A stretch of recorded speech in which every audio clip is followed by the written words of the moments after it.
सभी का हार्दिक स्वागत है। प्रार्थना करते हैं। ओम सहनावतु सहनौ भुनक्तु सह वीर्यं करवावहै तेजस्विनावधीतमस्तु मा विद्विषावहै। ओम शांति शांति शांति। सभी को सादर नमस्ते जी। एक भजन के लिए कमला जी लीजिए आप भजन। सबको सादर नमस्ते। अच्छा भानु बहन आए हैं। अच्छा अच्छा हेलो ओम। क्या करें अभी? और देर है ना चलिए देर इनका है। भी ले लेंगे, दो ले लेंगे, अच्छा है तो ठीक है, दो ले लेंगे। हाँ लीजिए लीजिए कमला जी लीजिए लीजिए ना लीजिए। तो हाँ जी, ना तो देर है ना देर है, तेरे कर्मों का ये खेल है। ओ ना तो देर है ना देर, अब नाम कर दे फिर आवाज आती है। ना तो देर ना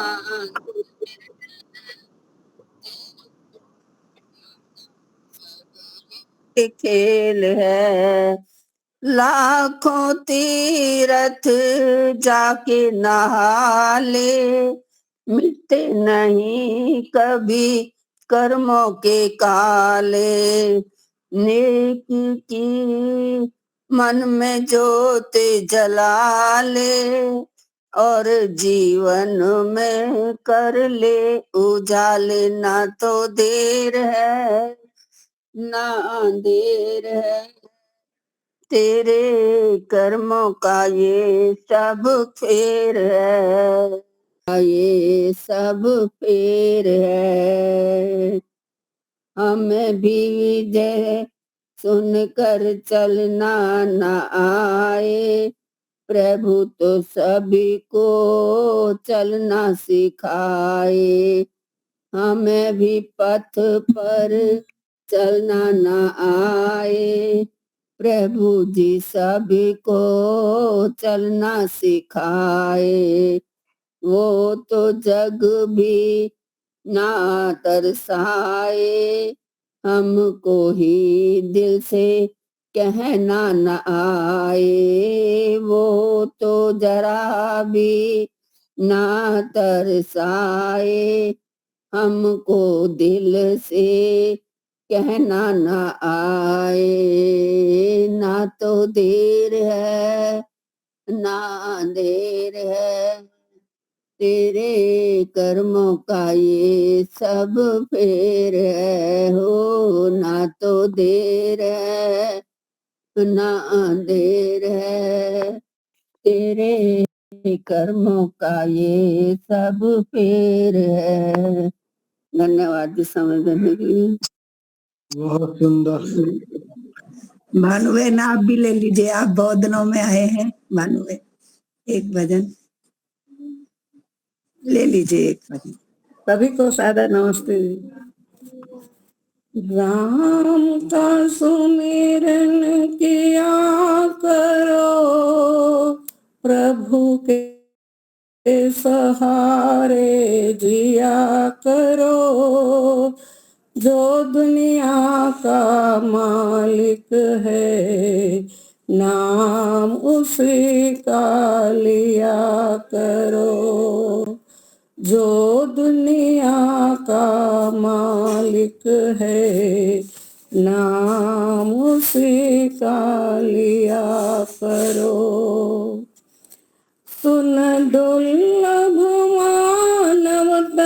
तूने बड़े भाग्य से पाया है। विषयों में फंस कर बंदे हीरा जन्म गवाया है।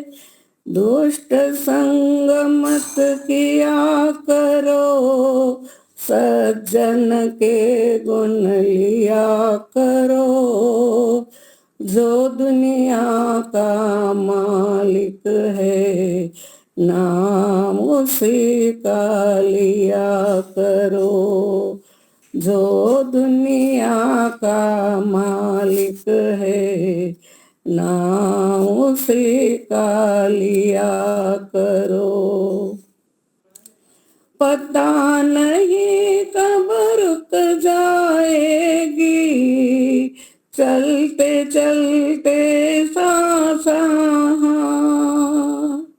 एक क्षण में खत्म हो जाए जग के सभी तमाशा।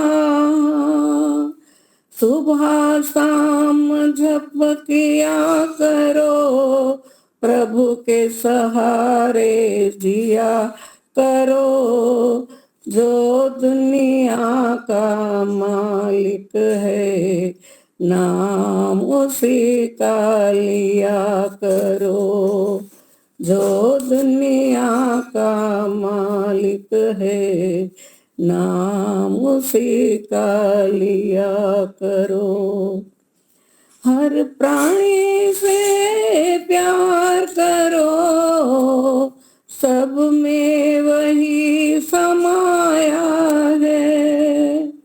मिलकर रहना सब है अपने, कोई नहीं पराया है। द्वेष भाव मत किया करो, दुख न किसी को दिया करो। जो दुनिया का मालिक है, नाम उसी का लिया करो। राम का सुमिरन किया करो, प्रभु के सहारे जिया करो। जो दुनिया का मालिक है, नाम उसी का लिया करो।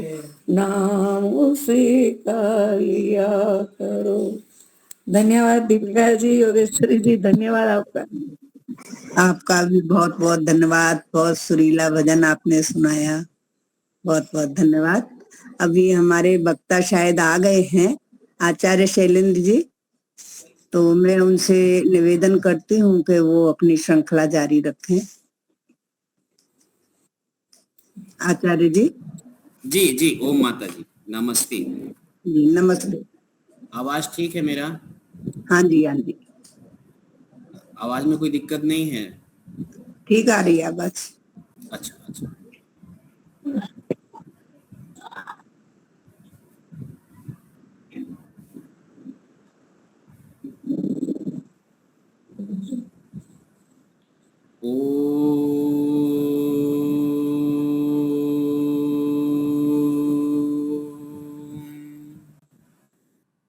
यदं दाशुषे त्वम् अग्ने भद्रं करिष्यसि, तवेतत् सत्यमङ्गिरः, तवेतत् सत्यमङ्गिरः। श्रद्धामयी पूजनीय माता योगेश्वरी जी, समादरणीय भद्र पुरुषों, पूजनीय वंदनीय मातृशक्ति बहन दीपालिका जी, माता बेनू बहन जी, आप सभी की उपस्थिति हर्षप्रद है। प्रसन्नता व्यक्त करते हुए हम सब लोग कक्षाओं की श्रृंखला में प्रारंभ करते हैं। पिछली बार हम सब लोग अंत्येष्टि संस्कार के अंतर्गत शरीर के कोषों पर विचार कर रहे थे कि वो कोष जो है क्या महत्व है और उसका शरीर में कार्य क्या है, यह शब्द देखते हुए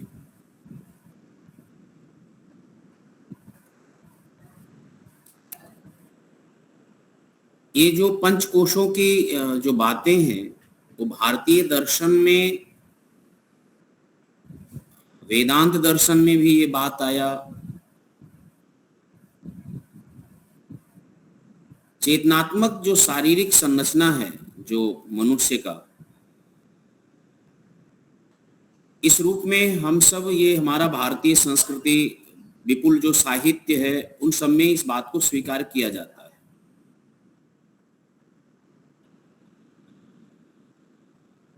मनुष्य के दृष्टिकोण से या आज के दृष्टिकोण से लोग ये कोशों को, क्या जो हमारे शरीर में पंच कोश है, इसको किस रूप में स्वीकार करते हैं, किस रूप में नहीं। लेकिन ऋषियों का जो दर्शन है, इसमें एक मत के सब लोग स्वीकार करते हैं। आज का जो मेडिकल साइंस होगा वो अलग अलग प्रकार से इसको निरूपण करता होगा, और कैसे करते होंगे वो तो नहीं है। लेकिन शरीर में जो ऋषियों ने दर्शन किया, अनुभव किया, उसके आधार पर सबके कार्यों को वर्णित किया, सबके शोधन की व्यवस्था दिया, सबके मार्जन की व्यवस्था दिया, सबको दृढ़ बनाने के लिए योग में और अन्य योग परंपरा में, यानी योग विद्या की परंपरा में, आजकल नेचुरोपैथ की परंपरा में, आयुर्वेद की परंपरा में, इन सब का विशेष महत्व है, विशेष महत्व है। और परंपरा से लोग इसके विषय में चर्चाएं करते हैं। इसके असंतुलन होने पर तमाम प्रकार की आदि व्याधि जो उत्पन्न होती है, उसकी भी चर्चाएं करते हैं लोग। तो पिछली बार जो है पंचकोश में अन्नमय, प्राणमय और मनोमय, 3 कोश पर हम सब लोगों ने विचार किया था। एक दूसरे की अपेक्षा ये स्थूल और सूक्ष्म है। एक दूसरे की अपेक्षा से ये जो कोश हैं ये स्थूल हैं। जैसे अन्नमय कोश के भीतर प्राणमय रहता है, प्राणमय के भीतर भी मनोमय होता है, मनोमय के भीतर ही विज्ञानमय, और विज्ञानमय के भीतर ही आनंदमय कोश है। ये सूक्ष्म होते हैं।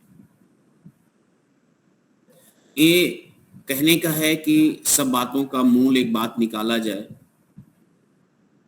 तो जिनके माध्यम से आत्मा इस जगत का, संसार का अनुभव करता है, तो ये 5 कोश आत्मा के आवरण है, साधन है। ये आवरण जो आत्मा हमारी आवृत है, इन्हीं 5 कोशों से आवृत है। यानी इन 5 कोशों से सूक्ष्म स्वरूप वाला आत्मा है। हम स्थूल से सूक्ष्म की ओर यात्रा करते हैं, इसको अंतर जगत की यात्रा कही जाती है। अंतर जगत की यात्रा, अंतर जगत का यात्रा साधक करते हैं।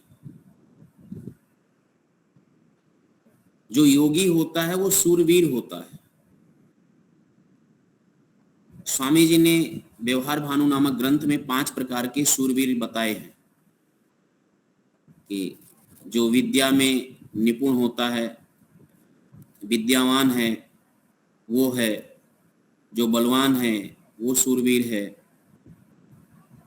जो सेवा शुश्रूषा में, मातृ पितृ भक्ति में वो शूरवीर है, जो राष्ट्र के लिए, देश के लिए, समाज के लिए अपने प्राणों की आहुति दे देता है, वो सब शूरवीर हैं।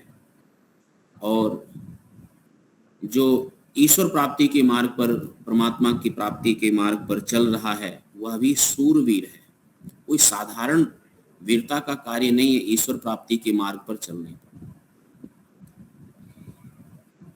इंद्रिय स्तर पर, प्राणों के स्तर पर तमाम प्रकार की चुनौतियां, शारीरिक स्तर पर योगियों के पास बहुत से चुनौतियां होती हैं।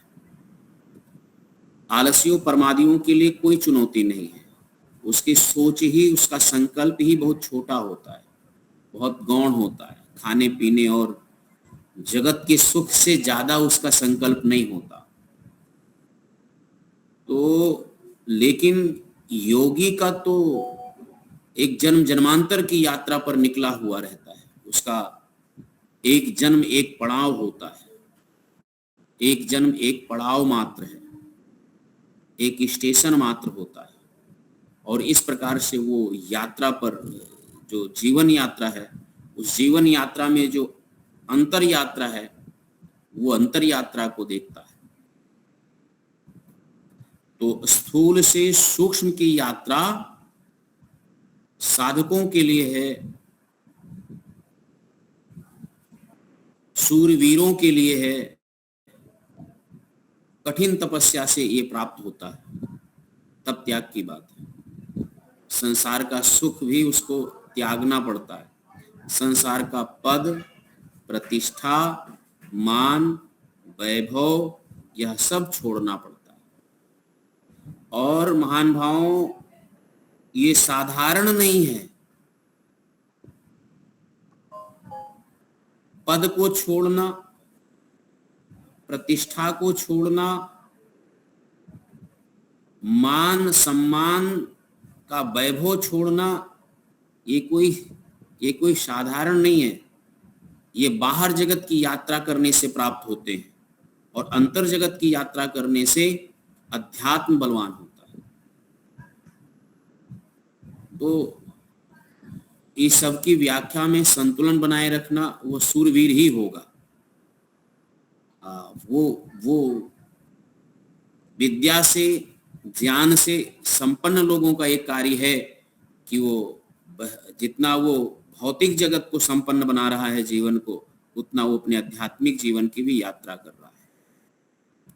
और दोनों यात्राओं में समन्वय बनाना, संतुलन बनाए रखना, ये शूरवीरों का काम कोई साधारण कार्य नहीं है। साधारण कार्य नहीं है। लोग दोनों को समय नहीं देना चाहते।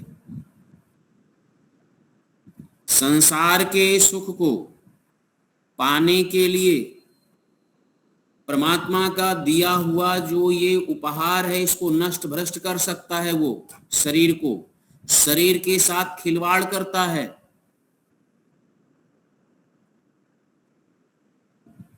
लेकिन वो बाहर सुख पाने के लिए सारा समय, सारा जीवन लगा सकता है, लेकिन आभ्यंतर जगत के सुख को पाने के लिए समय नहीं रहता।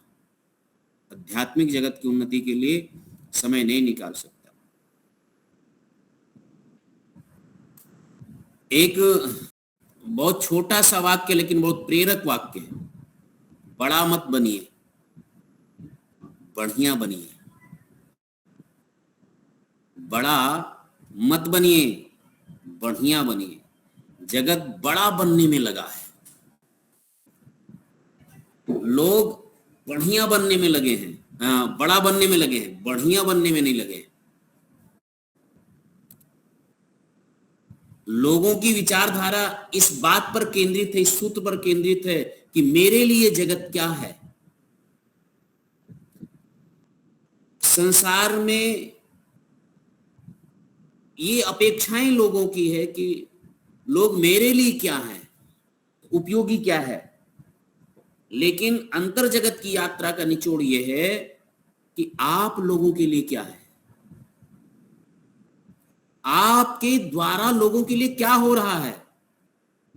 इस अपेक्षा को करने से पहले एक समर्थवान पुरुष, समर्थवान नारी के लिए यह प्रेरक वाक्य है कि आप लोगों के लिए क्या है।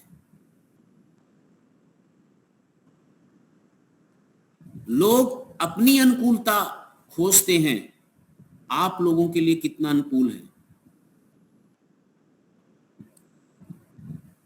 ये सब जब सूक्ष्म जगत की यात्रा प्रारंभ करता है व्यक्ति, अंतर जगत की यात्रा प्रारंभ करता है, महान भाव उसके अंतःकरण में विचारों, दिव्य विचारों का प्रस्फुरण होता है। और कभी भी आप अनुभव करिएगा, निरीक्षण करिएगा, साक्षी भाव से निरीक्षण करिएगा, तो ये आप पाएंगे कि प्रातःकालीन और सायंकालीन जो विचार आपके आते हैं संध्या के वेला में, तो संधि वेला में जो आपके पास में विचार प्रस्फुरण होते हैं, थोड़ा सा भी छोटा साधक है, छोटा भी ईश्वर विश्वासी है, जो ब्रह्म मुहूर्त में, संधि वेला में या सायं के संधि वेला में जो उसके पास विचार, दिव्य विचार आते हैं, सत्संग करने के बाद जो विचार आते हैं, जो आंख बंद करके परमात्मा के नाम पर बैठने के बाद जो उत्कृष्ट विचार आते हैं, ये दो बाहरी जगत से नहीं, आंतरिक जगत की प्राथमिक यात्रा पर भी जो आते हैं, वो कोई साधारण नहीं होते। ये इन्हीं कोशों के ऊपर जो हमारे पास पंच कोश है, ये उस सब में ये सब रहस्य छिपा हुआ है, ये सब बातें छिपी हुई हैं, वो हम सबको समझना होगा। तो अन्नमय कोश पर हम सब लोगों ने पिछली बार बात कर लिए थे, पुनः उसी बात को दोहराएंगे तो लोग यही कहेंगे कि आचार्य जी उन्हीं बातों को दोहराए। तो अन्नमय भी बात हो गया था, प्राणमय कोश की बात हो गया था, मनोमय कोश की भी बात उस समय हो गया था। इन संदर्भ में मैं छोटा छोटा दो बात यदि आप सब लोग लिखना चाहें एक स्वाध्याय के श्रृंखला में, तो वो लिख सकते हैं कि अन्नमय कोश जो है ये स्थूल शरीर निर्मित हुआ है, वो अन्नमय कोश से निर्मित हुआ है। अन्नाद वही प्रजा प्रजायन्ते, ये जो प्रजा उत्पन्न होता है ये अन्नमय कोश से ही होता है। हाँ आचार्य रुक जाए थोड़ी देर। जी जी।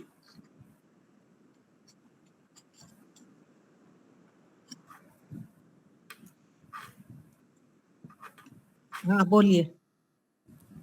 जो हमारा ये शरीर है अन्नमय कोश, ये अन्नमय कोश से ही ये स्थूल शरीर निर्मित हुआ है।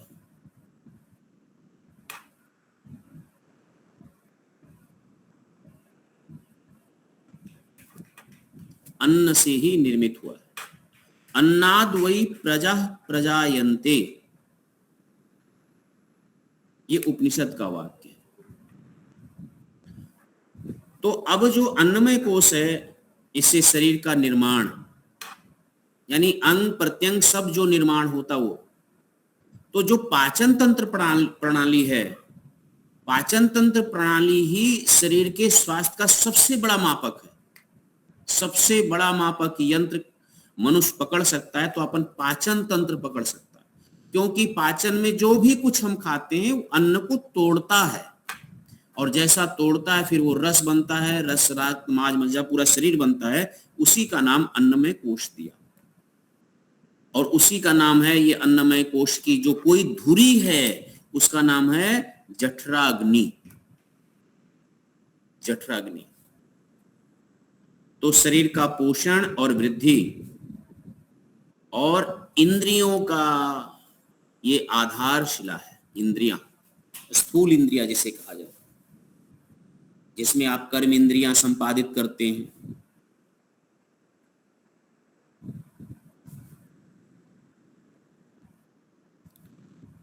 महत्व लिख लीजिए, यह सभी कोशों का आधार है।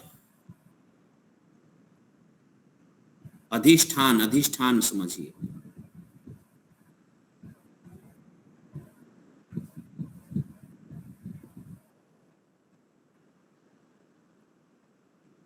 शरीरम अद्यम खलु धर्म साधनम, ये बहुत प्रसिद्ध वाक्य है।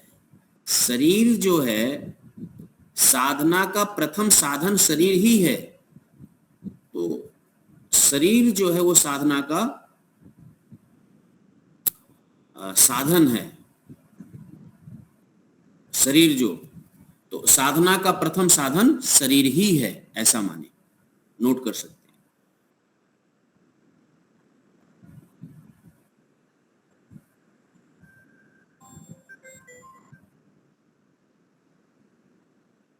जी, यदि अन्नमय कोश अशुद्ध है और अशुद्ध आहार विहार है तो साधन आपका नहीं हो पाएगा, साधना नहीं हो पाएगा आपसे। इसलिए साधना करने के लिए कोष्ठबद्धता का ना रहना, कब्ज का ना रहना, गैस से पीड़ित का ना होना, तो सब में आता है जो आगे युग दर्शन में व्याधि आदि व्याधि जो 10 प्रकार के वहां दिया गया है, उन सब में यह भी अन्नमय कोश का ही योगदान रहता है प्रथम। अब इसी प्रकार से प्राणों के संदर्भ में भी आप जो है वो लिख रहे हैं, तो दूसरा है प्राणमय कोश। अन्नमय कोश के बाद प्राणमय कोश। ये जीवन शक्ति का क्षेत्र है। इसका क्षेत्र, इसका कार्य जीवन शक्ति के स्वार्थ है। कार्य क्या है? प्रमाण तो वही है, तस्माद्वा एतस्माद् अन्यमयाद् अन्यो अन्यतर आत्मा प्राणमय। उपनिषद में देखेंगे तो तैत्तिरीय उपनिषद के 2-2 डाल दीजिए, दूसरे अध्याय का दूसरा वो होगा, वहां आपको मिल सकता है। कार्य क्या है? श्वसन, रक्त संचार, ऊर्जा का प्रवाह, ये प्राणमय कोश का है। श्वसन, श्वसन क्रिया, रक्त संचार, ऊर्जा का प्रवाह, शरीर की सभी क्रियाओं को सक्रिय रखना,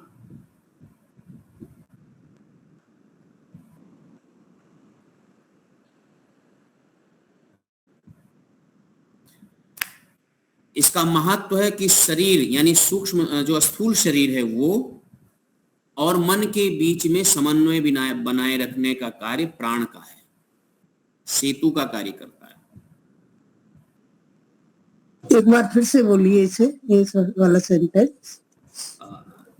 अभी वाला। स्थूल शरीर और जो अंतःकरण है उसके बीच का सेतु है, दोनों को मिलाए रखना। जब श्वास उखड़ता है तो मन बेचैन हो जाता है, और यहां तक जब श्वास उखड़ेगा तो शरीर निष्क्रिय हो जाएगा। पैरालाइसिस, जिसे पैरालाइज कहते हैं, पैरालाइज हो गया, लकवा मार जाना, उसमें प्राणों का ही व्यवधान होता है, प्राण ही टूटता है। तो इंद्रियां को संचालित करने में मन जो है वो समर्थवान नहीं रहता। तो जीवन और मृत्यु का मुख्य कारण प्राण के हट जाने से ही होता है, प्राण के प्रवाह के टूट जाने से।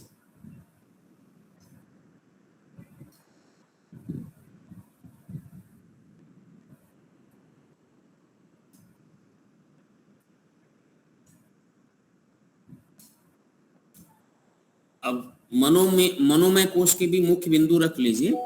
विशेष चर्चा तो सबकी है, लेकिन लिखने के लिए ये है कि इन बिंदुओं पर आप विशेष विचार, विशेष चर्चाएं, सिद्धांत प्रकट कर सकते हैं, उपदेश ले हम लोग ग्रहण कर सकते हैं। अब तीसरा है मनोमय कोश। मनोमय कोश में संकल्प, विकल्प, भावनाएं, जितनी भी प्रकार की भावनाएं होती हैं। अब ये देख लीजिएगा कि मनोमय कोश में जब विकार उत्पन्न होता है, काम, क्रोध, वो षड विकार जो कहलाते हैं, यदि वो मर्यादित नहीं है, धर्मानुकूल नहीं है, यदि धर्मानुकूल क्रोध मन्यु कहलाता है। विवेकपूर्ण, न्यायपूर्ण क्रोध यदि आपको आ रहा है तो वो तो मन्यु है, उससे आपके प्राण की क्षति नहीं होगी, शरीर की क्षति नहीं होगी, यानी मनोमय कोश की क्षति नहीं हो सकती। लेकिन अविवेकपूर्ण है जो, फिर से बोलिए। हाँ जी, फिर से बोलिए। विकल्प, आपको धर्मानुकूल क्रोध आ रहा है, विवेकपूर्ण क्रोध आ रहा है, सत्य सत्य का विचार करके न्याय के लिए आप कोई क्रोध कर रहे हैं, तो वो मन्यु है। मन्यु में विवेक कार्य करता है, और जो अविवेकपूर्ण क्रोध होता है, धर्म अधर्म का कोई विचार नहीं होता और सिर्फ क्रोध आता है, चिड़चिड़ापन होता है, वो उस क्रोध से आपके मन की, मनोमय कोश की क्षति होती है। यानी जो जितना क्रोध करेगा उतना मनोमय को क्षतिग्रस्त करेगा।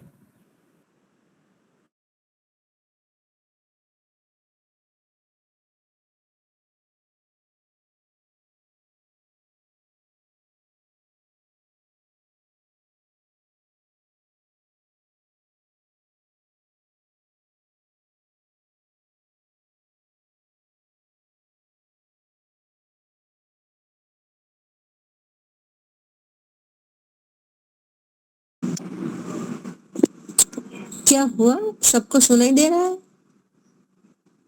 हाँ, सुनाई दे रहा है। हाँ, सुनाई दे रहा है।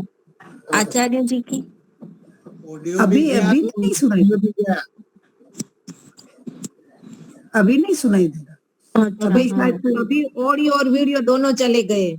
नहीं, अच्छा, आ गए हाँ, हैं, हाँ हट गए। दूसरे से आ हाँ, गए जी। अभी आ गए, आ गए। ओके, हाँ जी। जी जी। अब कनेक्शन जो हमारा है वो हट गया है।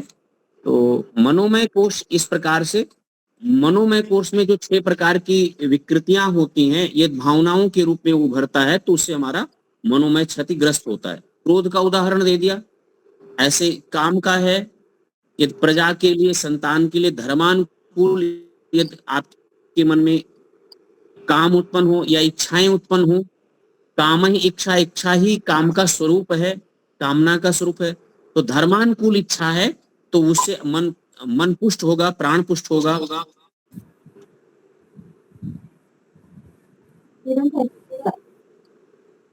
जी, उससे प्राण पुष्ट होगा। हेलो माता जी, ये कुमकुम देवी माता जी। माता कुमकुम माता जी, आप अपना माइक, हाँ कि आप अपना माइक बंद करिए। बंद है माता जी, बंद है, बंद है, अभी बंद हुआ। अभी बंद। मैं बंद कर रही हूँ तो वो गलती से खोल रहे हैं। अच्छा ठीक है, छोड़ दीजिए माता जी, बंद कर देंगी। दीपिका माता जी, दीपालिका माता जी बंद कर देंगे। तो इसी प्रकार के जो मनोविकार 6 बताए गए हैं, सबके साथ उचित अनुचित सब जोड़ देंगे कि यदि उचित है, सत्य सत्य को विचार करके विवेकपूर्ण आप इन भावनाओं को रखते हैं तो परिवर्तन हो जाता है। यदि राग आपके अंदर है, यदि वो राग धर्मानुकूल है तो वही राग भक्ति बन जाता है, भगवान के लिए हो जाता है। यदि वो राग विवेकपूर्ण नहीं है, धर्मानुकूल नहीं है, तो वही राग जो है अविद्या से ग्रसित व्यक्ति हो जाता है और कलवित हो जाता है वो। तो ये मनोविकार में भी विद्या विद्या, धर्म अधर्म, विवेक अविवेक का विचार करने से वो मनोमय को क्षतिग्रस्त नहीं बताएगा, लेकिन यद्यपि इन तत्वों का विचार ना करके तो मनोमय जो कोश है वो क्षतिग्रस्त होता है और उससे व्यक्ति प्राणी दुखी होगा, मानसिक रोगी हो जाएगा, निद्रा तंद्रा का रोगी हो जाएगा। और ऐसा पाया भी जाता है, ऐसा होता भी है। लेकिन इनको समझ करके व्यक्ति अपने मानसिक रोग से पीड़ित है, बहुत लोग काम से पीड़ित होते हैं, क्रोध से पीड़ित होते हैं, मनोविकारों से जगह जगह पीड़ित रहता है व्यक्ति, उससे वो बाहर आ सकता है, साधना से बाहर आ सकता है, एक एक बातों को विचार करके वो ऊपर आ सकता है। तो ये है महत्व। क्या है कि ये जो मनोमय कोश है, ये ध्यान रखिएगा कि यही मन बंधन का कारण है, बंधन का यही मन, और यही मन, यही चित्त जो है, सीधा तो नहीं कह सकते लेकिन बहुत नजदीक मोक्ष का कारण भी है।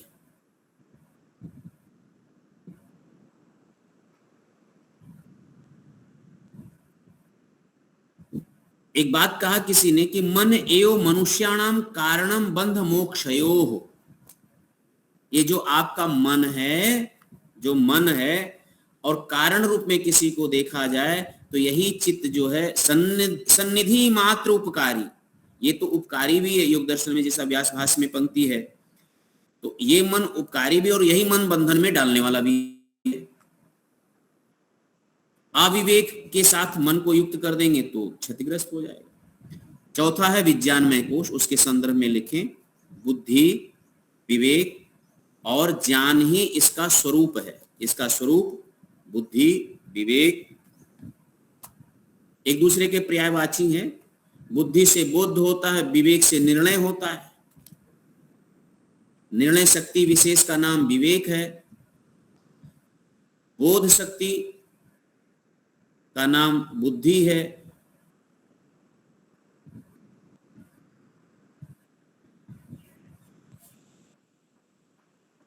और अनुभवात्मक जो है वो ज्ञान है, जो अनुभव कर लिया। एक श्रुत ज्ञान है, एक अनुभवात्मक ज्ञान है। श्रुत ज्ञान होता है जो हम आप सब सुन के प्राप्त करते हैं, और वो ज्ञान होता है जो अनुभव करके प्राप्त करते हैं, वो अनुभव ज्ञान। इन सब का विषय विज्ञानमय कोश में होता है। विज्ञानमय कोश मनोमय कोश के भीतर ही है, सूक्ष्म है, भीतरी सूक्ष्मता है। विज्ञानमय कोश जिसका जितना सूक्ष्म होगा और शुद्ध होगा, वो व्यक्ति निर्णयात्मक जीवन में कार्य करता है, निर्णय, और वो बहुत दूरदर्शी होगा। दूरदर्शी होगा, दूरदर्शी। स्वामी जी 1884 में अपने प्राण को छोड़ते हैं, लेकिन उनकी बात 200 साल बाद भी वैसी ही है।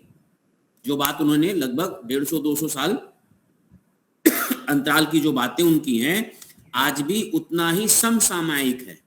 उनकी किसी बातों को आप नया पुराना नहीं कर सकते हैं। तो ऋषि इतनी दूरदर्शी हैं। स्त्रियों की शिक्षा के विषय में 400 साल बाद भी धीरे धीरे उतना ही स्वामी जी की बात, कभी ये नहीं हो सकता कि ये बात उस समय के लिए था, अब आज के लिए नहीं है। तो कभी कभी हम वर्तमान समय में हैं, लेकिन जो दूरदर्शी होता है, जिसका जितना विज्ञानमय कोश शुद्ध होता है, उतना आगे के समय तक की वो दूरदर्शिता देख लेता है। उससे समाज, राष्ट्र और स्वयं की आत्मा को सुरक्षा प्राप्त होता है। जिसने बंधन को देख लिया और मोक्ष को समझ लिया, वो आज ही उद्यम प्रारंभ कर देता है। तो ये विज्ञानमय कोश का निर्णय है। ये विज्ञानमय कोश निर्णय, जिसका जितना शुद्ध हो रहता है वो निर्णय करता है। जितना जिसका विज्ञानमय कोश ठीक है, वो आध्यात्मिक उन्नति, मुख्य साधनों का सुदृढ़ता करना और वेद के पथ का, ईश्वर के पथ का वो पथिक बनता है। मोक्ष मार्गी होगा।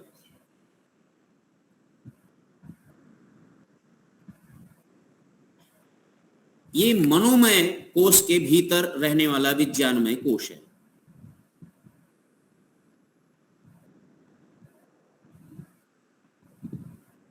आनंदमय कोश, आनंदो ब्रह्म इति व्याजानात्, ये भी तैत्तिरीय उपनिषद का ही है कि तस्माद् वा एतस्मात् विज्ञानमयात् अन्यो अन्यतर आत्मा आनंदमयः। उपनिषद, तैत्तिरीय उपनिषद उपनिषद होगा, वहां जाकर के देख लीजिएगा, इसका अर्थ पढ़ लीजिएगा आप सब लोग। दूसरा ही है 2:5,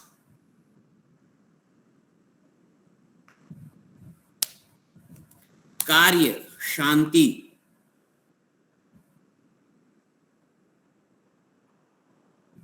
संतोष, आत्म अनुभूति,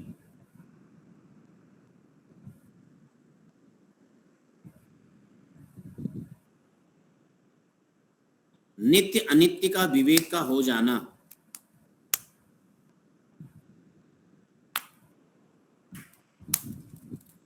नित्य अनित्य, जड़ चेतन,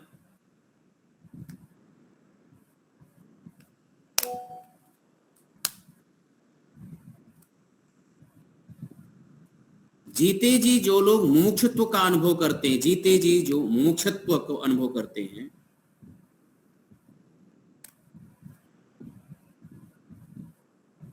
जीते हुए मुक्त होना, जीवन मुक्त योगी जिसको कहते हैं, ये आनंदमय कोश ही उनको इस स्थिति को प्राप्त कराता है।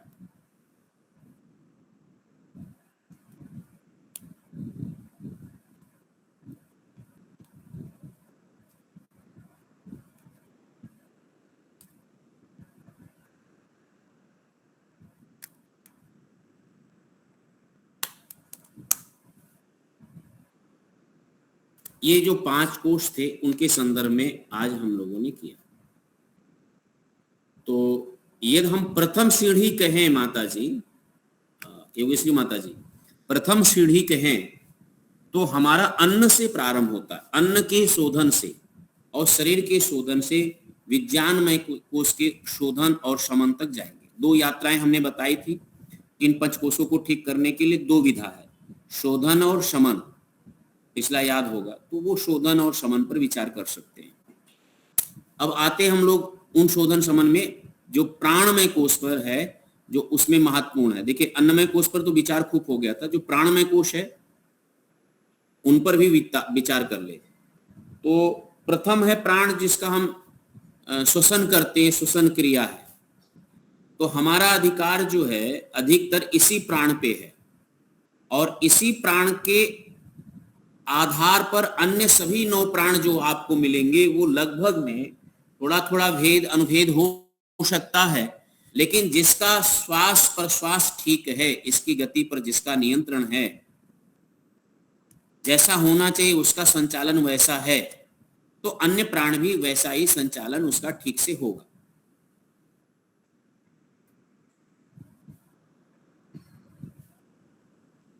इसका स्थान जो है वो श्वसन का है, तो हृदय प्रदेश है। हृदय प्रदेश माने जो सीधा जहां पर हम गले से नीचे लेंगे, जो हृदय के बीच में जहां पर गड्ढा होता, 2 सीनों के बीच में, दोनों के बीच में वो गड्ढा, अध्यात्म में उसको हृदय मानते हैं, हृदय क्षेत्र वहां, यानी फेफड़े में।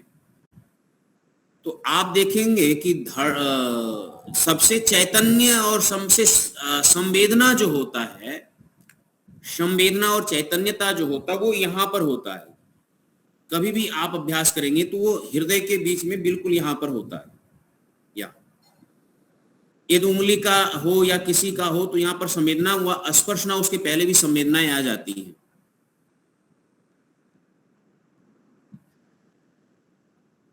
तो ये स्थान इसलिए माना जाता है कि किसी भी प्रकार का कोई डर हो, भय हो, तो आप देखेंगे कि धड़कन यहां तेज हो जाता है।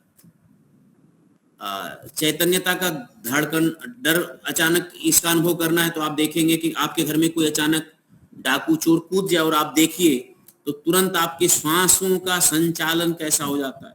आप भयभीत, तो भय से श्वासों का संचालन, वैसे ही निर्भयता से उतना ही श्वासों का संचालन गंभीर होता है।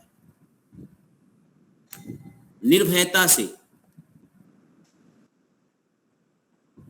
और निर्भयता में जो जितना व्यक्ति अपने को सुरक्षित महसूस करेगा, सुरक्षित, और इसीलिए परमात्मा का ओम सर्व का जो उच्चारण, जो उसका अर्थ है, शाब्दिक अर्थ है, वो सबका रक्षक है। ओम का जप करने से जो हमारे अंदर जो भावनाएं उत्पन्न होती हैं कि हमारा रक्षक परमात्मा है, मुझे किससे डर है। अभयम मित्राद अभयम ज्ञाताद अभयम परोक्षात अभयम नक्तम अभयम दिवा सर्वा आशा मम मित्रम भवन्तु। तो वो जो हम लोग मंत्र बोलते हैं, हमें मित्र से, अमित्र से, सबसे, अभयम मित्राद अभयम मित्र, हमसे, हमें सभी से जो है वो मित्रता, अभय हो इस मंत्र में। तो अभयता का अनुभव करने से, अभयता का परिवेश निर्मित करने से और अभयता को धारण करने से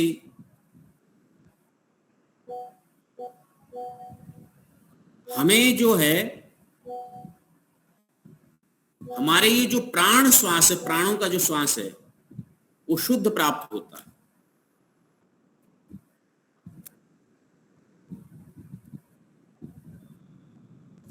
ये गंभीर होगा, संचालन में सूक्ष्म होगा।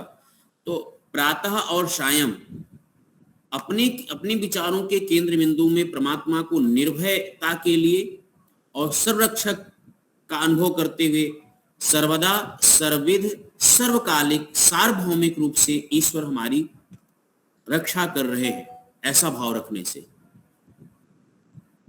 प्राण बहुत मजबूत होता है उस व्यक्ति। फिर से वाक्यों पर ध्यान दे दीजिएगा।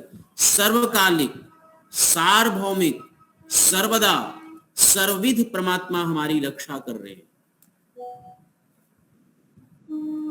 ये विचार रख करके भी, मतलब केवल जो मनोमय विज्ञान कोश है, उस मनोमय विज्ञान में जो मन में इतना मात्र आप स्थापना अपने भावों से स्थापना कर लेते हैं तो प्राण सूक्ष्म होता है। जो भी होगा मुझे दंड स्वीकार होगा, मेरे कर्मानुसार मुझे जो प्राप्त होगा मैं प्रसन्नता से उसे सहन करूंगा, ताकि परमात्मा अगले जीवन में हमें ठीक ठाक प्रदान करे। इतना सुनो।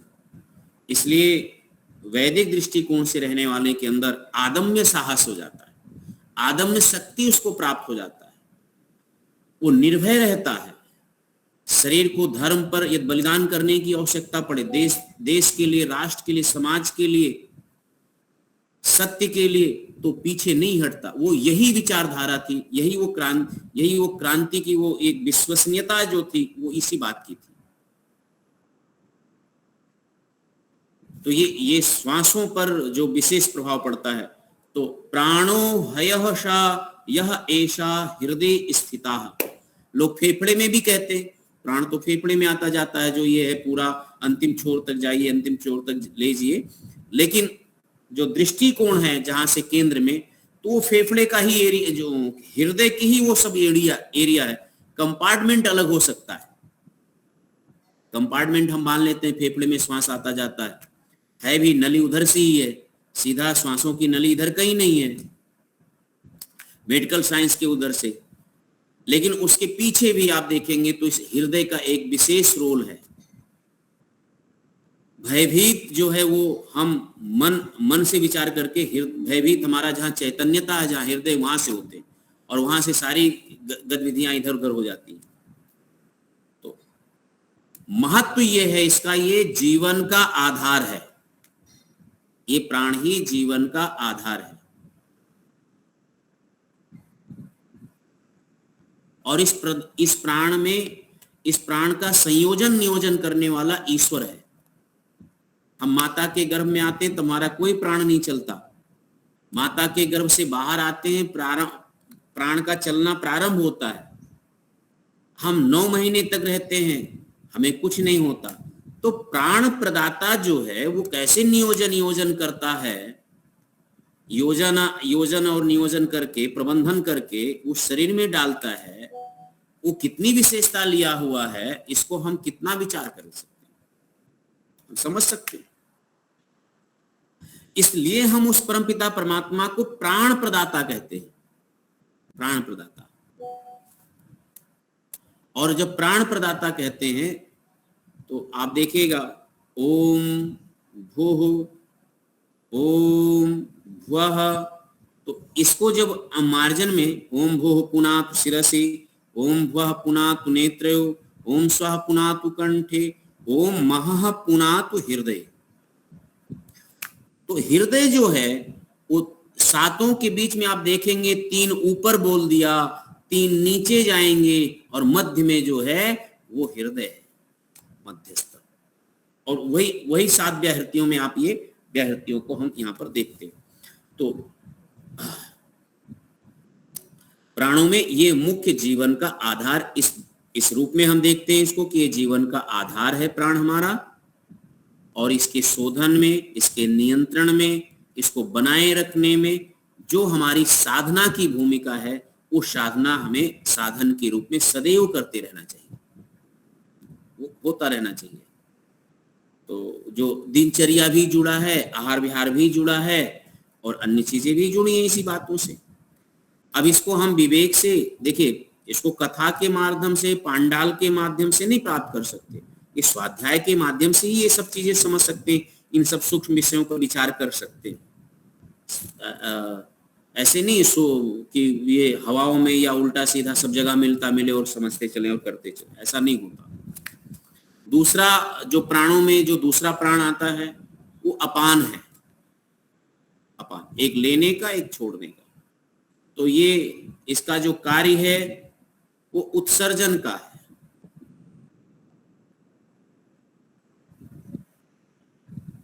स्थान ये नाभि से नीचे का है।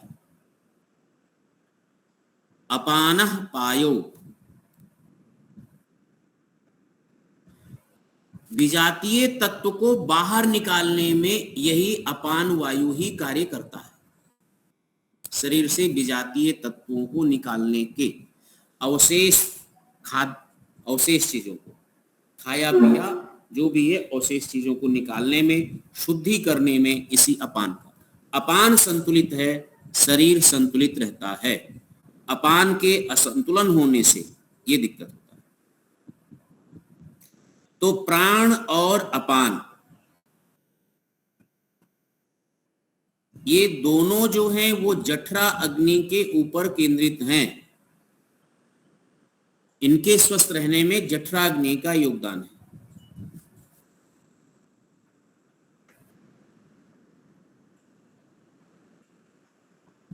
समान, प्राण, अपान और समान।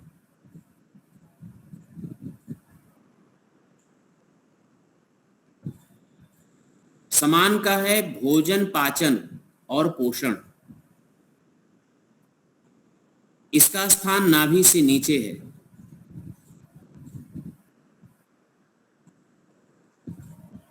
कौन तीन वस्तु बोली? हाँ जी, समान में कौन तीन वस्तु बोली? भोजन, पाचन और पोषण।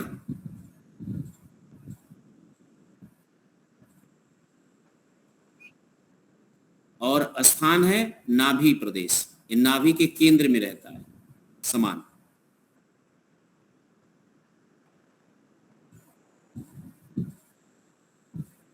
समानो नाभौ ये ऊर्जा उत्पन्न करता है। इसीलिए नाभि जब टल जाता है तो शरीर सारा शैथिल्य पड़ जाता है, पाचन तंत्र सब बिगड़ जाता है और पूरा शरीर स्वस्थ रहने पर भी कार्य सक्षम हो जाता है व्यक्ति, क्योंकि उसका समान जो प्राण है वो असंतुलित हो जाता है। असंतुलित होने पर शरीर अशैथिल्य हो जाता है। इसलिए समान जो प्राण है वो विशेष करके ऊर्जा उत्पादन यानी शक्ति का महत्व लिख लिए। अब चौथा है उदान प्राण। उदान का कार्य वाणी, उत्साह और अंतिम समय में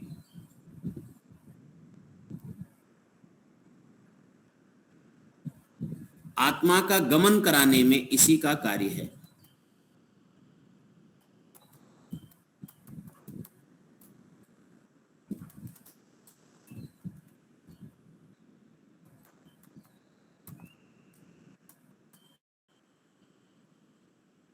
इसका स्थान कंठ प्रदेश है। उदान का स्थान कंठ प्रदेश। उदानः कंठे।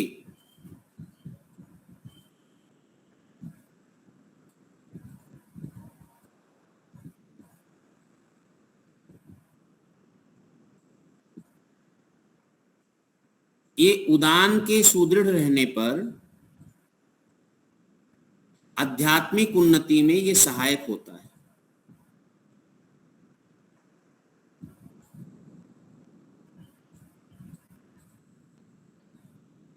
पांचवा प्राण है महाप्राण में व्यान। आचार्य जी, सुदृढ़ रहने पर क्या क्या बताया आपने? आध्यात्मिक उन्नति। जी जी, धन्यवाद। आध्यात्मिक उन्नति में जिसका जितना उदान स्वस्थ है उसके कंठ में, वाणी में उतना तेज रहेगा, भाषा उतनी अच्छी होगी, भाषा में नियंत्रण रहेगा, आध्यात्मिक उन्नति उतनी अच्छी होती है। उदान व्यान।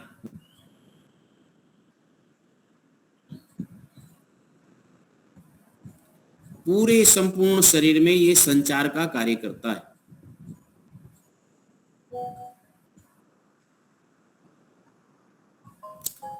और ये पूरे शरीर में रहता है। रक्त संचार का काम हो, शरीर में अन्नमास मज्जा मेद का बनने बनाने में हो, ये सब व्यान का है। व्यानः सर्व शरीरे।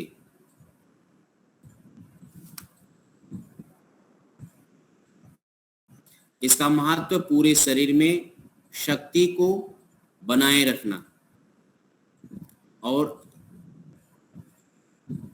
संयोग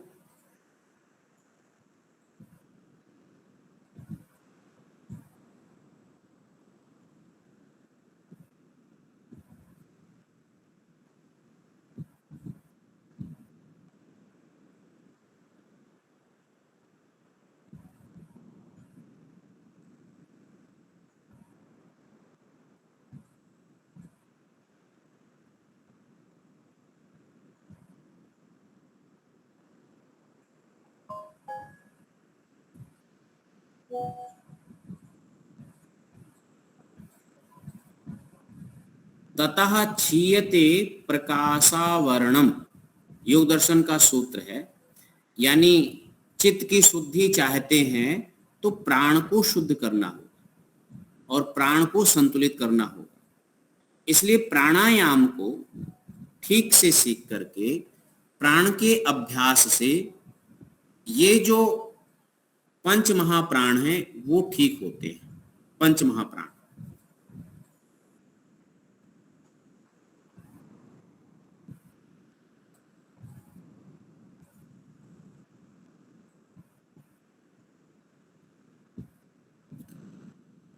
इसको आधुनिक दृष्टि से देखा जाए, आधुनिक दृष्टि से तो जो अन्नमय कोश है वो शरीर विज्ञान है, जो प्राणमय कोश है वो ऊर्जा तंत्र नर्वस सिस्टम है, ऐसा लिख सकते हैं। नर्वस सिस्टम है। जो प्राणमय है वो नर्वस सिस्टम या ऊर्जा तंत्र कह लीजिए। मनोमय है वो मनोविज्ञान पढ़ाया ही जाता है बच्चों को। विज्ञानमय तो वो निर्णय जिसे कहेंगे वो निर्णय साइंस कह सकते हैं। और जो आनंदमय कोश है वो चेतना का भाग है। आधुनिक की दृष्टि में जो मान्यता प्राप्त है जितना उतना, इस दृष्टि से किसी को भी समझा सकते हैं। वो साइंस की भाषा में क्या कहेंगे वो मुझे उतना नहीं है, लेकिन इतना समझें कि आनंदमय कोश जो चेतना है, जड़ और चेतन दो में अंतर स्पष्ट दिखाई देता है, तो जो चेतना का भाग होगा वो आनंद कोश का भाग है।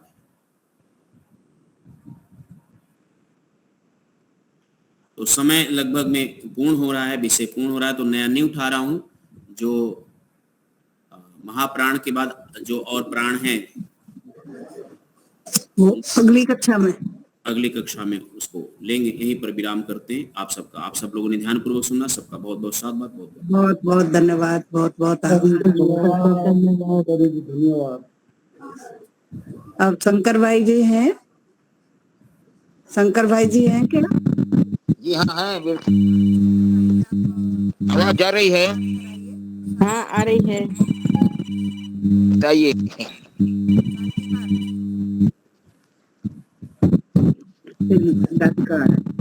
आ रही है, उनका भी आ रही है।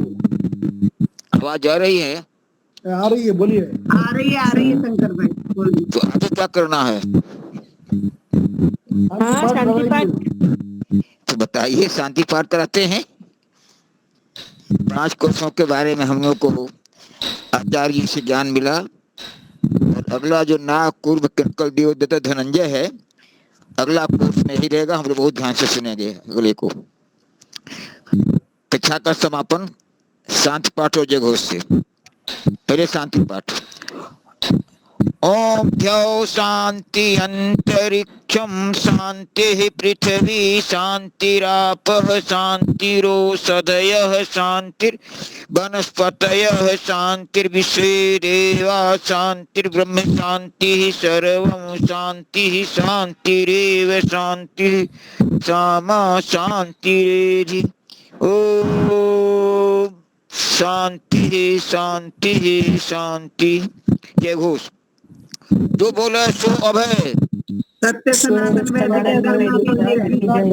जय। मर्यादा पुरुषोत्तम भगवान रामचंद्र के जय हो। योगराज भगवान कृष्णचंद्र के जय हो। व्याकरण सूर्य गुरु विरजानंद के जय हो। योग प्रवर्तक महर्षि दयानंद सरस्वती की जय हो। स्वामी श्रद्धानंद के जय हो। भारत माता की जय हो। गौ माता की देश के हर शहीदों की जय हो। देश की ज्योति हर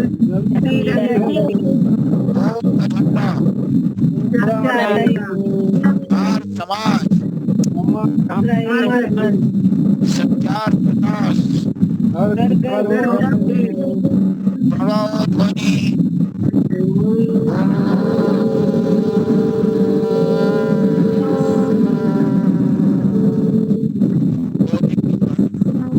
सभी को साधना आचार्य धन्यवाद सभी का धन्यवाद। हार्दिक स्वागत है अगली कक्षा में, कल फिर मिलेंगे। सभी का बहुत बहुत धन्यवाद।